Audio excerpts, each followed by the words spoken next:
بسم الله الرحمن الرحيم. قال: ومن كسر لمسلم بربة أو طبلا أو مزمارا أو دفا أو أراق له سكرا أو منصفا فهو ضامن، وبيع هذه الأشياء جائز، وهذا عند أبي حنيفة رحمه الله. برو ګورې د امام صاحب د صاحبانو په منځ کې اختلافي مسله بیانوي. هغه دا ده یو کس ته د مسلمان بربت چې دی که نه، دا یو قسمه باجه ده لرګي نه، رباب کوه دا یې مات کو، او طبلا دا یې ولا طبل مات کو، غټه چمبه، یا یې ولا مزمار شپېلۍ ماته کړله، او دف یا دا وړۍ چمبې څي دا زنانې چې کور کې وي دا یې ماته کړله یو، یا یې د هغه سکر چې دی، سکر تعریف را روان دی، دا شراب نه یي ښه، سکر یې ولا توی کړه، یا منصب تعریف هم را روان دی، منصب چې شي هغې ولا توی کړه، نو ضامن به یي که نه یي به؟ د امام صاحب رحم الله په نظم باندې ضامن دی. ضامن یوه مسله، صاحبانو په نظم باندې نه دی ضامن. دویمه بر وګورئ دا کوم شیان چې وشمارل د دې اخیستل خرڅول جایز دي که نه؟ امام صاحب وایي جایز دي، صاحبان وایي نه دي جایز.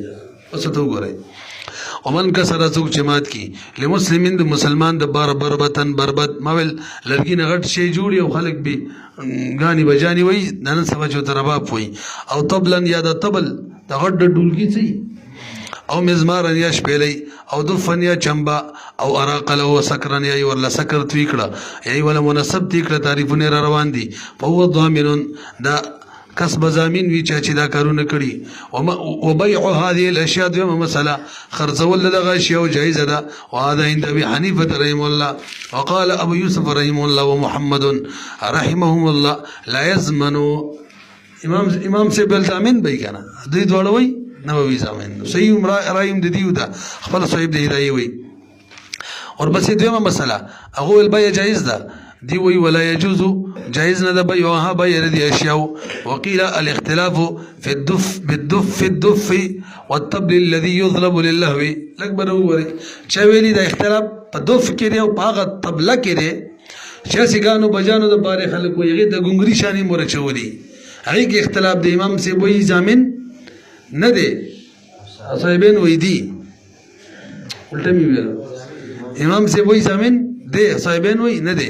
وایي دغې کې دي. اوس که د کور چمبئ ماشومان یې چې وایي کور کې هغې کې اتفاق دی ضامني وایي. اوره فاما الطبل الذي هر چې طبل فاما الطبل الغزاة د غازیانو والا ده چې نور غازیان ته وایي ځو پخوا به یې تنبل وهلو تیز، یا دغه شان دف هغه یباحو چې هغه مباح وي وهل د هغې فی العرس په واده ماده کې، ویضمنو په هغې کې به زما سړی ضامن جوړېږي بالاتلافي که هلاکي کې من غیر خلاف. دا اتفاقي مسله ده وایي خنو هغه اختلافي کې د چا رایې راجحه وه. وقیل الفتوه فی الزمان، فتوه په زمان په مسله کې علی قولهما، د چا په قول ده صاحبانو باندې چې زمانې نشته دی. مطلب خجی سکر چاته ویلې کېږي اسم للنیء من ماء الرطب اذا اشتد. دا قجوري څه دي؟ قجوري دا چې اوبو کې واچې او څه وخت یې پرېږدې اوبه ټینګې شي سختې شي دې ته به ویلې کېږي سکر. اصل کې شراب د انګورو نه جوړېږي، د قجورو وربشو او د غنمو یا د جوارو او غنه نه جوړېږي که نه، هغه به اله شراب چې نشه پکې راشي، که نشه پکې نه هغه به شراب په اوبو کې هم نه دي. نو شراب چاته وایي چې د انګورو اوبه وي، او دا د چا دي؟ د قجورو دي. اذا اشتد کله چې سخت شي او صالح د دې چې نشاور شي. مناسب موږ نه پېژنو، مناسب چاته وایي؟ ما ذهب نصفه. لاندې اعلم ان العصير المطبوخ الذاهب اقل من مناسب هغې ته ویلې کېږي چې د انګورو اوبه دي یا د قجورو دي او په اور یې کېږدي او نیمې ختمې شي او نیمې باقي شي، دې ته څه ویلې کېږي؟ منصف. او که اور باندې لږ شان کېدي او بس یې را لرې کړي، قجورو د انګورو اوبه دي، بیا ورته بادق وایي، بادق یا بادق ورته وایي، بیا بېل شی دی. برحال تاسو ماته لږ متوجه شئ، لاندې یې شکل لیکلي دي د انګورو قجورو اوبه دي، په اور یې کېښودلي، درې صورته چې جوړېږي. یو دا چې نیم لاړ شي او نیم باقي شي بیا ورته منصف وایي، یو دا چې لږ شان لاړ شي نور باقي بیا ورته بادق وایي، او ورپسې درېیم شی اعلم ان العصير المطبوخ الذاهب اقل من ثلثي علاقه ثلثين نه چې کم وي دا په دوه قسمه دي یو چې لک بغشي دا مسما کیږي ببادق یا بادق او بل ته منصف وي او ورپسې قدرې کې دا لفظ دې شان ورته وي تقریبا سکر ورته وي همدغه د سکر وي ښا نه دا هو شو کنه بل دریم نمرانه شو دې اوس کتاب کې نشته ریاسم وفي المطبوخ واغه د انګورو قجورو به چې بخي شي ادنه طبقه لکشان هغه ته به بادق ویل کیږي ان ابي حنیفه رحم الله روایتانی فی التزمیر دغه په زمان کې امام صاحب نه دوه روایت دي چې زمان شته کنه کچات فی کړلې نو یو رایدار چې صاحبانو بشان چاو زمان شته زګه دا خو شراب په حکم کې دي هم نشته شراب په حکم کې دي او بل روایت موقع جوړ لې شي زمان به وی والبيلو خجي كم دي دور سيدو يار بيو دور شيء والمنصف ما ذهب نصفه بالطبخ وفي المطبوخ اغا شيء چې بوخشي ادنى طبخه لكشن چاغي ته بادق ویل کی نوې ان ابي حنيفه رحم الله روایتانی فی التزمین دا لکشن چې بوخ شوی د دې په تزمین کې والبيع او په بيع کې د امام صاحب نه څو روایت دي دوا یو زول دی چې بيع جائز ده زمان هم دی بلدا د چینه بيع جائز ده او نه زمان شزن چې صاحبین وای برحال صاحبین دلیل را شیخ بل مسله کې لو ما اکم چې متن کې دی را شولا کم دغه شی نه مت کړی او دغه سکر او دغه شی دا مناسب دوی کړی دی لو ما د صاحبین دلیل دار ان هذه الاشیاء دغه اشیاء کم اشیاء دا بربط طبل مزمار دف او دغه شان سکر یا منصف دی یادیخه امام صاحب نه دوه روایت صرف مطبوخ ادنى طبختن کیو نو هغه وایي چې ان هذه الاشياء چې دي اعدت للمعصيه دا جوړ شوی د لپاره د معصیت نو دا مال متقوم نه دی نو چې مال متقوم نه دی بیم نه دی ټیک خرید هم نه دی ټیک څوک هلاکی تاوانم پی نشته لکه شراب فبطل تقومهما تقوم باطل شو الخمر د شراب بشان ولانه بل اوري څوک چې دا شی نه ماته یا د مناسب توي سکت توي دا خمر بالمعروف کوي باقاعده شریعت طرف د حکم داده ولانه فعل دخو وکړلو ما هغه شی فعل چې کړی دی امر بالمعروف په دې سیال کې چې دا امر بالمعروف کوون کې دی او به امر شرعي او څو امر بالمعروف کوي دا خود شریعت په حکم باندې کوي نو زمان خو نشته ولا زمان او زمان بنوي کما اذا فعل باذن الامام ګوي چې امام ورته ویلی وی کنه نو شریعت ورته ویلی او د امام ویلی یو شان شو ولی ابي حنیفه رحم الله امام صاحب څو لګ بر وګوري وای دا څومره شی چې موږ وشمارل کنه دی کې د جایز استعمال امکان شته او دا ناجایز مشتری او قانون دا لیکه چې کوم شی داسي چې هغه ناجایز پیدا خستره شي ته به مالی متقوم ویل کیږي من بيو کې شروع کې خبره کړې و مالی متقوم تقوم د مال په دوه قسمه یو عرفن یو بل شرعن وی عرفن دا چې دا غینه پیدا خستل ممکن وي پیدا خستل دي ممکن وي دا عرفي متقوم شو او شرعن دا چې دغه پیدا جایز وي نو لن تعبیر سره مال متقوم چاته وي د چانه چې جایزه پیدا خستل ممکن دوړو ته شامل شو نو بس علماء دا مشهوره قاعده را د کوم شي چې جایزه پیدا خستل ممکن وي هغه متقوم دی د غیبه شرع سیده امام سوي دي کوم جایزه پیدا خستل شي څنګه جایزه پیدا خستل شي لہذا خستل خرڅول سیدی اخر کې د بیان کوم ګوري وته اگر چې حرام کې استعماليږي ولي به حنیفه رحم الله انها اموال لصلاحيتها دا اموال لزکه د اموال صلاحیت بکی دي لصلاحيتها زکه چې دا صلاحیت لري به وره انها اموال دا اموال لي ولي اموال لي لصلاحيتها لما يحل زکه دې کې صلاحیت دا غشي چې هغه حلال دي من وجوه الانتفاع د نفي بوجوه کې جایز نه فتح غسل شي وان صلحت اگر چې دې کې صلاحیت لما دغه انتفاع د وجوههم دې لا حل چانه دي حلال غاني بجاني به دواړه دي بي نفصار کلمه المغنيه دا خود څه شول لکه غوینځ چې غاني وای ناجایز به دم ته غسل شي وینځ دا خدمات او ناجایز هم ته غسل شي غاني حالانکه به سره جایز ده كما فصار كالأمة المغنية وهذا لأن الفساد بفعل فاعل مختار فلا يوجب سقوط التقوم الأكبر وګورئ د دې نه موږ جایزه پیدا اخیستلی شي. اوس که څوک والي دغه مزمار والي دغه دف والي او ویسي او هغه بیګانې بجانې وایي نو منځ کې وکې د فاعل مختار فعل رالی په خپله خوښه باندې هغه دا کارونه کوي. لکه چاړه څه ده چاړه تا چا باندې چاړه خرڅ کړه هغه لاړې بل کسې به والو دې کې خو په منځ کې د دغه چړې دا څوک چې وایي چا چې چاړه اخیستې ده فاعل دی او فاعل مختار دی د فعل منځ کې رالی چا چې خرڅ کړی بې نه ګناهګاري دغه شان دلته هم څوک چې ګانې بجانې پې وایي د فاعل مختار فعل منځ کې پکې رالی پته نه لګي پوهېږي که نه بس دا د امام صاحب اصل دی چې کوم شي ناجایز پیدا اخیستل ممکن وي خرڅولی شي بیا چې چا باندې دې خرڅ کړه که هغه بې ناجایز کارونه کوي نو دا سړی نه ګناهګارېږي وجه څه ده د فاعل مختار فعل منځ کې راغلی دی. وهذا لأن الفساد بفعل فاعل المختار راځي فلا يوجب سقوط التقوم نو دا اوس نه ثابتېږي چې لکه تقوم یې ساقط شو او غیر متقوم مال شو. وجواز البيع د کوم شي بیه جایز ده د کوم شي نه ده والتضمین د کوم شي زمان اخیستلی شي مرتبان علی المالیت دا بچا باندې مرتب دي چې کله یو شي کې مالیت وي خرڅولی هم شي او که څوک یې هلاک کي توان به هم پرې راځي او مالیت چې دی على المالية والتقوم باندې والامر بالمعروف پوه شولې به کنه مخکې راځي والامر بالمعروف هغه دا ویل کنه چې امر بالمعروف دا خو باقاعده امر بالمعروف کوون کېږي چې ماته دا دغه سکرت وی امام سی وی تاسو لږ وګورئ عام خلکو ته بادشاہ ته او د چا چې په ید باندې په لاسو باندې وس بریږي هغه د حکم دار چې په دغه طریقه امر بالمعروف وکړه څه مطلب باقاعده لاسو سره منع کا څنګه چې حدیث کې راځي عام خلک چې بلاسو منع نشي کولی هغه ته صرف او صرف په خولې باندې دلته خو بلاسو باندې منع کول شي ولا ماتي حالانکه دا کار د چا دی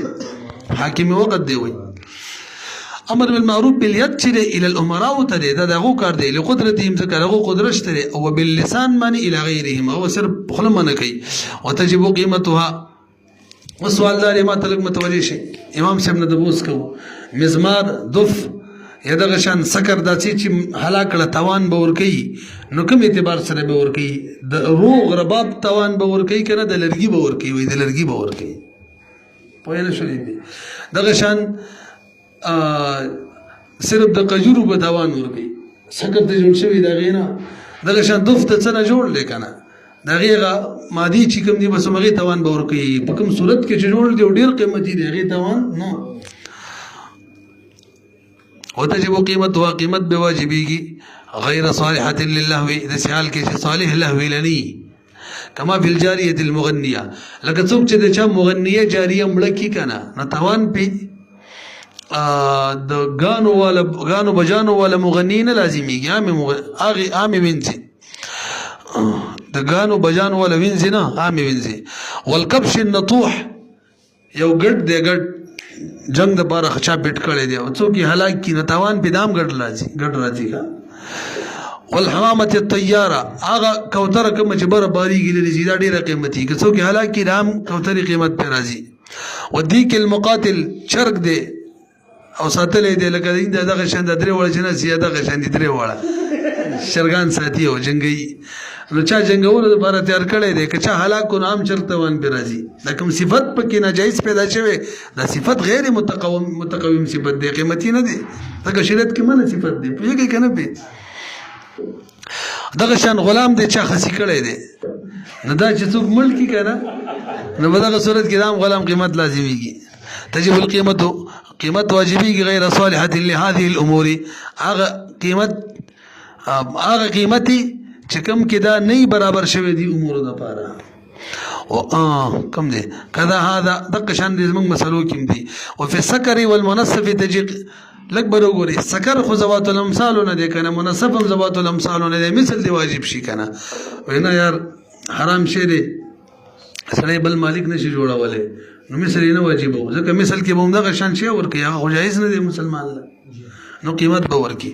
وفي السكر والمنصف تجب قيمتهما قیمت واجبېږي د دواړو، ولا يجب المثل مثل نه واجبېږي، لأن المسلم مسلمان چې دی ممنوع دی ان تملک عینه چې مالک د عین شي جوړ شي، وان کان لو فعل جاز، ها کوي کو جایز دی خو کوي بنا. امام صاحب خو وایي چې خرڅول هم شي کنه، وخت می ویل کنه نو بلې اخیستل هم شي، مالک هم جوړېدلی شي، دلته وایي نه شي. وګوره خبره د کراهت ده نه دی کوي کړلو بس حکم پې لګي. دلته خو چونکې ابتدایي ده نو بس ته وایي چې هلکه قیمت ورکه، مکروه کار ولې کې چې عین ورکې. وهذا بخلاف ما اذا اتلف على نصرانین. ها که څوک دغه منصب یا سکر د نصراني هلاک کی نو موږ ویلو که شراب ولا هلاک کی توان به ورکوي دا سکر دی هم توان ورکوي. بخلاف ما اذا اتلف یو سړی هلاک کی علی نصرانین د نصراني صلیبا صلیب، دا خو بله مسله، شراب د سکر نه یادوي، صلیب یې علمات کو، صلیب خو پیژنې که نه حکم چې عیسی علیه السلام یې ورته ځوړن کړی د هغو دغه رایې ده عقیده ده. حیث یضمن قیمته د قیمت ضامن جوړېږي. خو دا خبره لږ بر وګورئ، صلیب چې د ګناه شی دی دوه لرګي جمع په نشان باندې، نو مخکې قاعدې موافق که چا دا هلاک کړو د عیسایي دپاره تاوان چې ورکوي دا هم لرګو دي ورکي، په کوم صورت چې جوړ دی او د هغې په وجه قیمت زیات شوی دی او د ګناه دی د هغې د نه ورکوي. پوه شوئ که نه؟ نو د مخکینو مسایلو د حکم لګولو موافق دغه شان حکم دلته پکار و، خو یې نه داسې نه ده. صلیب چې چا مات کړلو د تیار صلیب چې کوم قیمت دی د هغې توان به ورکوي، صرف د لرګو نه. پوره وجه سره ګورئ، لأنه مقرر ځکه د عیسایي خو برقرار ساتلی شوی دی علی ذلک په دې باندې چې تا لپاره صحیح دی کوه بس. ومن غصب ام ولد او مدبرة فماتت في يده زمینه قیمت المدبرة ولا يضمن قیمت ام الولد. لږ به وګورئ چا مدبره ام ولده پټه کړله، غصب کړله، مړه شوه، یا مدبره پټه کړله د چا او مړه شوله، نو زمان به د کم ورکوي د کم نه. د امام صاحب رایې دا ده د مدبرې زمان به ورته ورکوي مالک ته، او د ام ولدې والا به ورته نه ورکوي. پته نه پوه شوي، د مدبرې کوم قیمت دی به زمان کې ورکوي او د ام ولدې به نه ورکوي. او صاحبینو رایې دا ده د دواړو به ورکوي. وګورئ، ومن غصب څوک چې غصب کی ام ولدین ام ولده د چا او مدبرتن فماتت به دغه ام ولده یا مدبره د مړه شي فی یدی د غاصب بلاس کې زمینه زامین به وی قیمت المدبری به زامین وی ولا یضمنو قیمت د ام ولدی بنوي.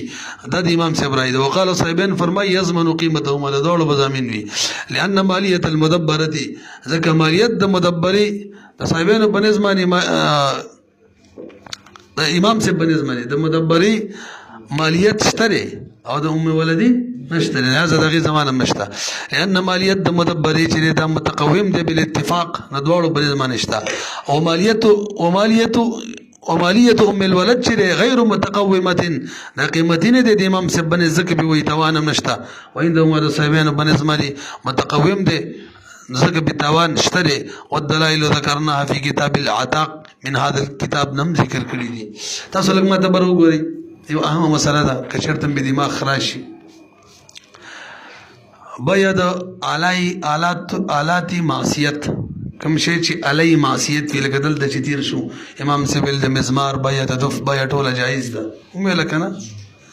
نو سوال دا دی چې کوم شی د معصیت علوي د هغې بیا خرڅول اخیستل جایز دي که نه؟ خبره صرف په خرڅولو کې وکړي، خرڅول جایز دي که نه؟ یا یې چاته هبه کې هبه کول جایز دي که نه؟ مفتي شفیع صاحب رحمه الله دې کې مجموعه شپږ صورته ذکر کړي دي، هغې کې درې کې دا څوک چې خرڅوي او بل بې ګناه کوي دا داسې ګناهګارېږي، دا څوک چې خرڅوي ځکه څنګه چې چا ګناه کوله ګناهګارېږي. باقاعده دا علت د ګناه جوړېږي په درېو صورتونو کې، او په درېو صورتونو کې علت د ګناه نه جوړېږي، البته سبب د ګناه دی. نه په هغې کې ځینې کې کراهت دي او ځینې جایز دي او ځینې هغې کې حرام دي. ما ته لږ متوجه شي. یو شی دی علی معصیت ده، مثلا رباب دی، زه د عبدالرحمن باندې خرڅومه، باقاعده زه تصریح وکړم هو دا واله او بیا پې ګانې بجانې وایه، هغه تصریح وکړي ګانې بجانو دپاره اخلم. دې صورت کې توجه جي یا چاړه واله هو پلانکې پې ووه چاړه راکړه په پیسو باندې څه پې کې پلانکې پې ووم هو واله پیسې راکړه، نو دا بیع حرامه ده، دا بیع څه ده؟ حرامه ده. وشو دویم نمبر دا ده تصریح ونه شي خو په وخت د خرڅولو کې نیت دی چې پیدا وکړي. رباب په خرڅوم نیت مې دا دی چې ګانې پې ووایي، انګور په خرڅوم نیت مې دا دی چې شراب دې جوړ کړي، چاړه په خرڅوم نیت مې دا دی چې مسلمان پې ووایي مړ یې کړي. زما نیت دا دی، دې وخت کې دا بیع حرامه ده. څه شو؟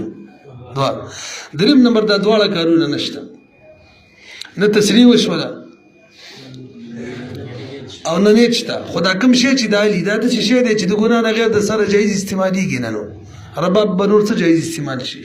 شته جایز استعمال. یا دغه شان دا شپېلۍ ده یا سیدار ده، دا کوم شی دی د ګانو بجانو دي تاسو پېژنئ، دا د ګناه نه غیر د سره جایز استعمال لري نه. د دې حکم څه دی؟ د دې خرڅول هم حرام.